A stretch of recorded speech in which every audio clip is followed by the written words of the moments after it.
There are a lot of video editors out there, and MiniTool actually reached out to me and asked me to check out their movie maker that they have available. So today we're going to go ahead and go through that. We're going to go through the free version, the paid version, what those differences are. We'll edit something really, really quick with some stock footage or some test footage that I have on my PC. And then we'll finish this off with me talking about whether or not I think the tool is worth using, whether or not I think it's worth paying for. And yeah, so they ended up sending me a license code for the premium version or the paid version of Movie Maker, but we're going to go ahead and start off with it completely on the free version. Take a look at it, take a look at how it operates in the free version, and then I'll go ahead and put in my license code, and then we'll do some stuff in it as well. So to grab MiniTool Movie Maker, you're going to go ahead and go to the link in the description below. It's for Movie Maker 8.1 right now, and all you got to do is just go ahead and click free download. So here we are. We're on the free version, as you can see up in the top left-hand corner here. And you can see that by the fact that there's a promotion here. You can click to hide it though, so it doesn't bother me too much. And now we're on the starting page. So from here, we can go ahead and create a new project. You can decide how you want the project to be formatted. So you can do 16 by 9, 9 by 16, 4 by 3, or the 1 by 1. We'll just do a 16 by 9. And there's no real other options here other than opening another project. So we're going to go ahead and do a new project.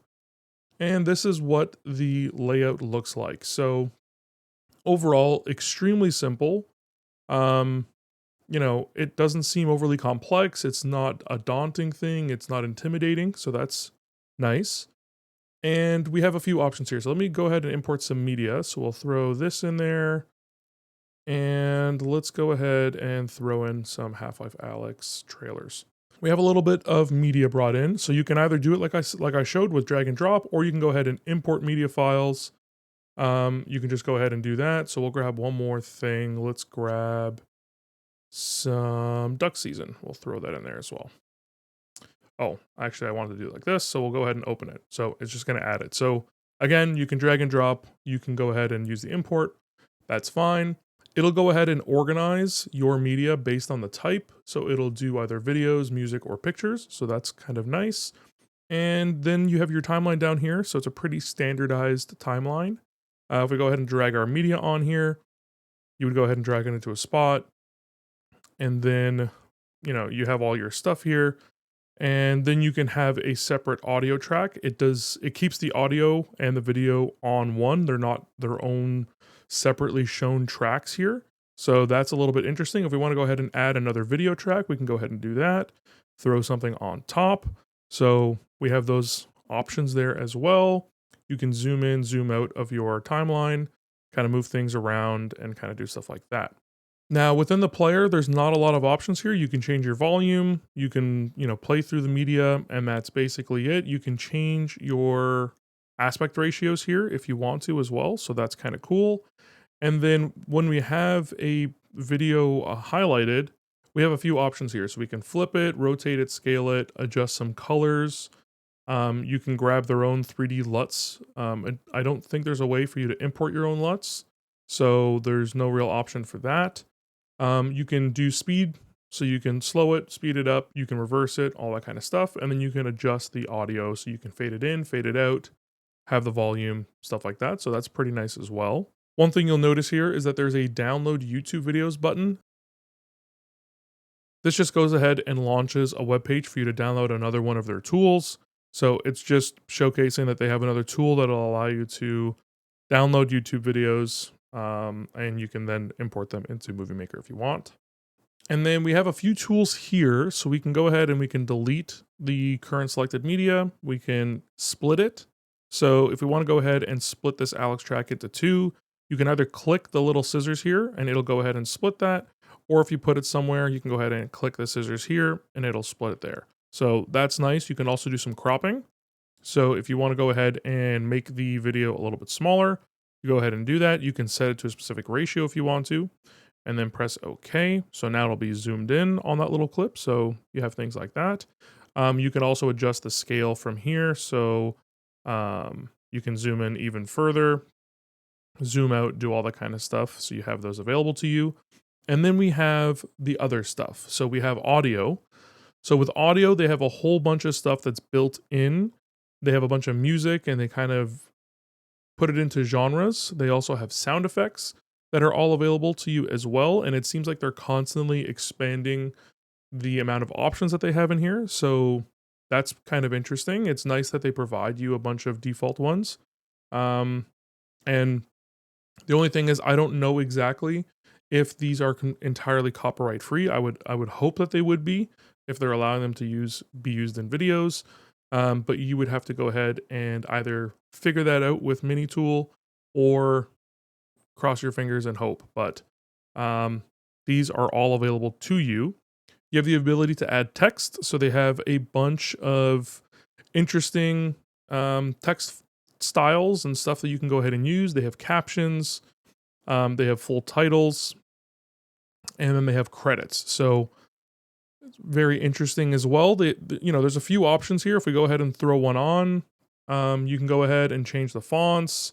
You can, do quite a bit here with it. It's not the most advanced text stuff that you can do, but you have a few options. And again, I think these are ones where they're constantly adding more and more options as time goes on. This is a relatively new product as far as I'm aware, so they're constantly updating it and changing it as time goes. Now we have transitions. Currently they have 115 different transitions available. So if we want to go ahead and put a transition on, let's go ahead and grab, let's see. Oh, and if you mouse over it, it'll give you a little bit of a preview. So let's go ahead and put that. We got to download it first. And so we got to select it and hit the clip. So now between these two, if we zoom in a little bit, if we press play,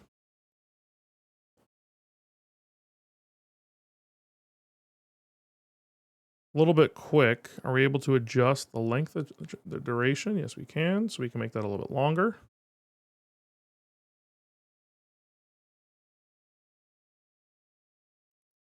Doesn't seem to be playing all the way through, but once we export, we'll see if that actually ends up showing all the way through and if it's just a rendering issue in the player. Because here it showed it as going all the way down. So I mean, we'll see when we go ahead and do that. But you do have quite a few different styles, and again, they try to put them into particular buckets.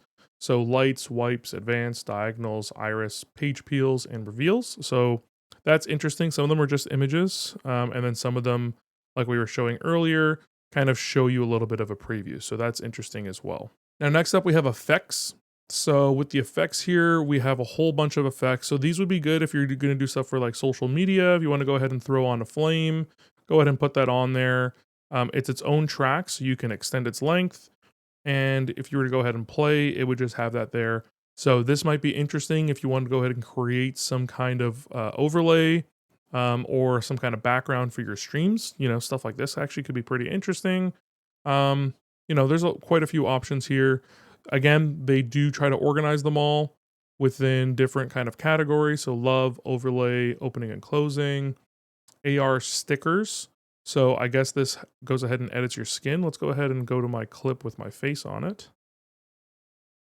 The moving around on the timeline isn't super smooth. And this is just a weird clip of me.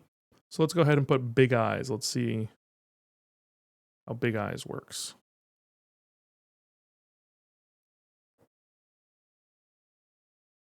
I mean, it definitely made my eyes a little bit bigger. Are you able to adjust it? No, you can't adjust it. So it's kind of locked in as to whatever they decide to put on there. So effects are a little bit limited. You can't really do much adjustment. Let's see if we can adjust any of the other ones here. Let's put this stretch. No. So doesn't seem like there's a lot of adjustments. You're kind of locked into whatever they decide for the effects. So a little bit of a downside there. It'd be nice if things like these you'd be able to adjust, like the distortions and the stickers.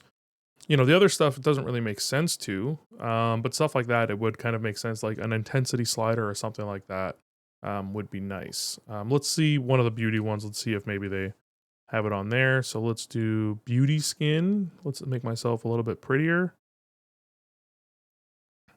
And no, still no settings to adjust there. So, um, yeah, it just changes the colors, and it seems to change the color of the whole clip, not even just my skin.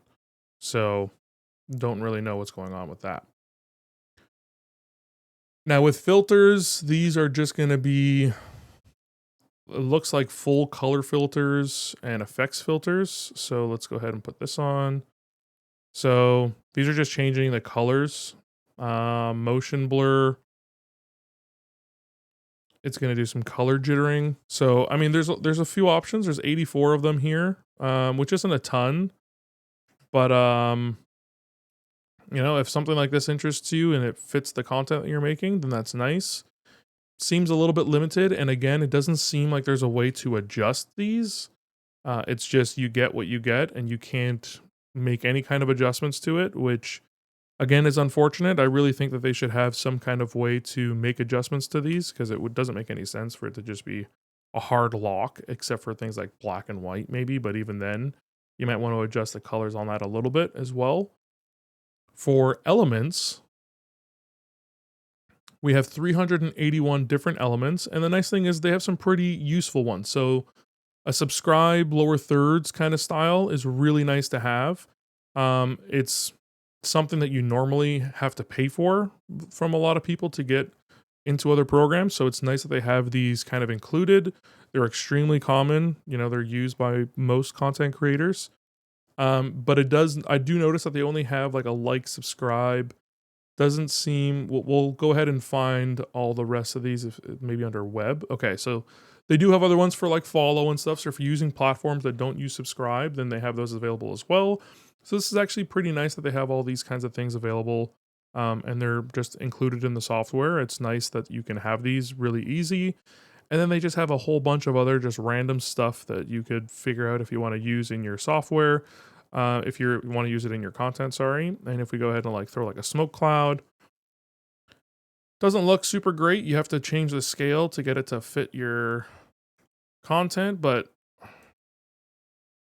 it's there if you want it. I mean, you know, the arrows and stuff would be helpful, and I would, you know, use the arrows and stuff like that, but I don't know how much a lot of these other ones would end up getting used, except for maybe on like really over edited social media content. I don't really know.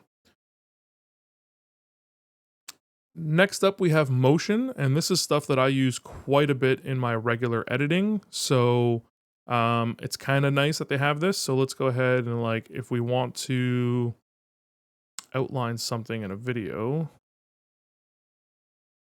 So let's say I want to go ahead and highlight that lady. Let's see if we have one that'll work. Zoom in right. Let's see if that works.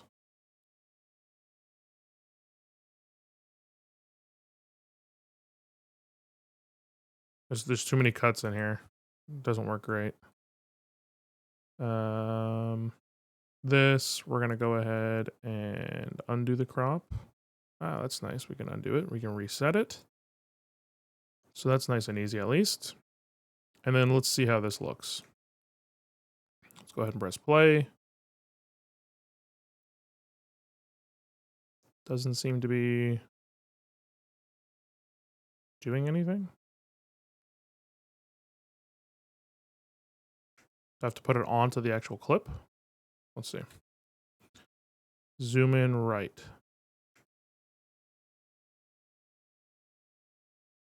Okay, so we have the zoom in right.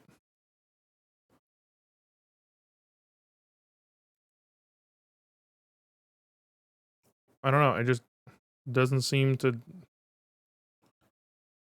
Didn't really seem to do anything. Not sure if I'm using that incorrectly. Let's get rid of that text. So I have zoom in right on there. We can see it as a motion. We'll go to the start of the clip.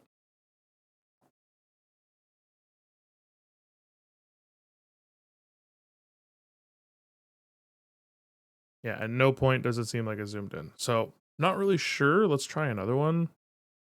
Zoom in center. Is that going to do anything? No. If I throw it onto a clip, is it going to do anything? Okay, that one's working. It's going across the whole clip, so you have to kind of clip your stuff up. Again, not really any ability to make adjustments to that. It's just there and you get what their defaults are. You don't get to adjust any of those settings. So that's something to keep in mind. So now if I want to go ahead and export this wonderful video that I've just made, we can go ahead and go to export. And in export, you do not get a lot of options here either. So with the free version, it'll tell you what the limitations of the free version are. You can export your first 3 videos without any kind of length limit, and then afterwards, you can export videos up to 2 minutes in length for free. After that, you got to pay for it. So, in terms of options, you get to choose your name. You can choose where it's going to go. You can choose the format. So, lots of containers here that you have at your disposal. You can do resolution all the way up to 4K, which is nice. So 720p, 768, 1080, and then 4K. And then you can adjust your frame rate as well. So that's nice. And then you can also choose to just export it at a particular format. I don't know what that means. I assume it's probably going to choose a specific container, but it still says MP4 here. I don't know if I change it to, when I change the format, it changes that. So I don't really know exactly what those are doing. For settings, you don't really have many options here. You can choose your encoder, and you only get 2. So you can use NVENC, which is nice. And then the only thing that changes between this best, better, and good is the bitrate. So better is 8,000, best is 10,000, good is 6,000. That's it. So not really a lot of options in terms of the export, but that's all dependent on how integrated you want to get with exporting. So let's go ahead and export this video. We're going to do it at 1080p. Let's do an MOV 30 frames per second. We'll do it at the best settings, and we'll go ahead and export.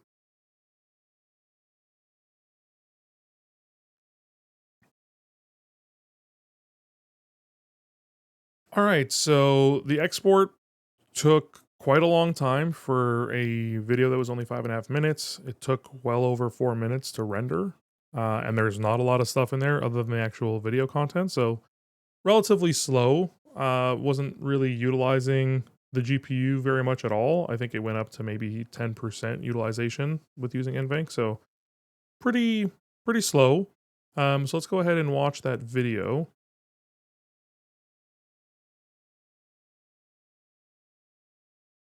And see if that transition exists. So there's our little overlay. So that looks relatively smooth. We got that smoke that just pops right in there. Although I didn't put a fade in or fade off or anything like that. So that's on me. Where did this transition come in? Let's see. So we got that little frame overlay. I mean, everything looks decent out of render, so that's not bad.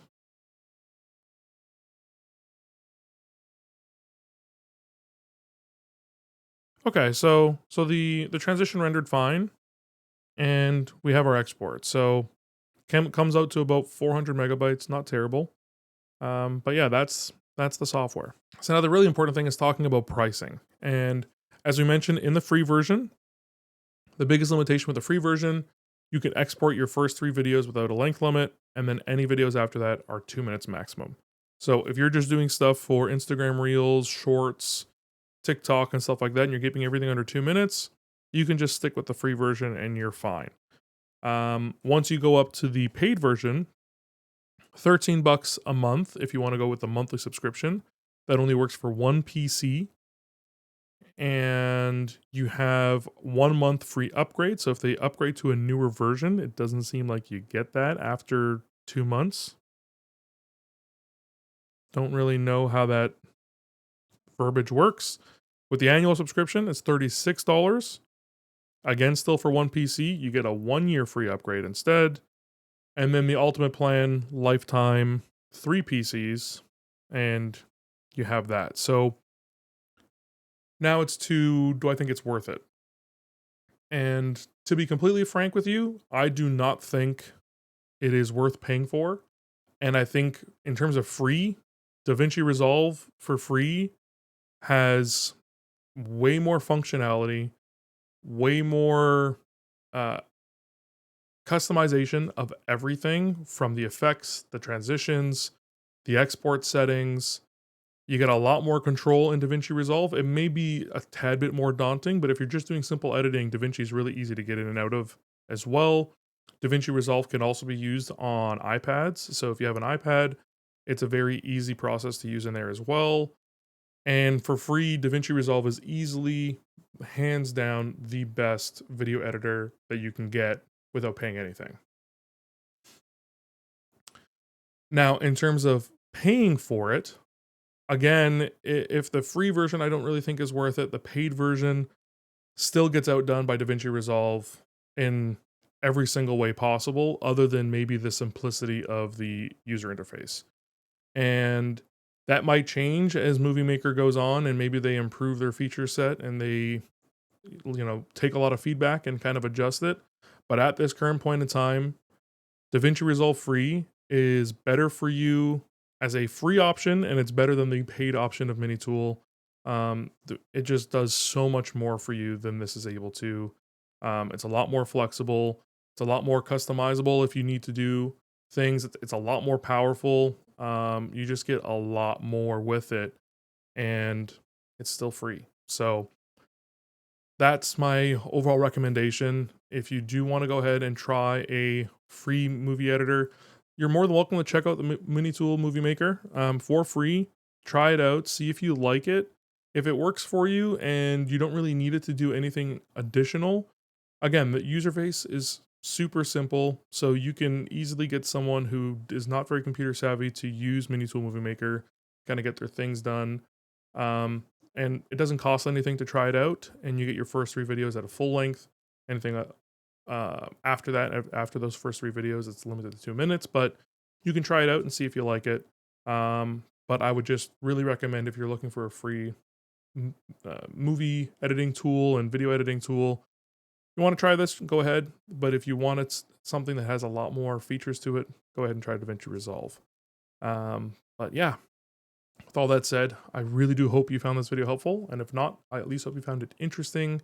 If you did, I'd really appreciate it if you like, subscribe. If you have any questions, comments, or feedback, go ahead and leave those down in the comment section below, and I'll try to get to them all as quick as I can. Big thanks to my Patreon sponsors, and big thanks to you for watching to the end of this video. If you want to see any other videos where I talk about software and kind of take a look at them, review them, do some first impressions, all that kind of stuff, you can check out the playlist right up here.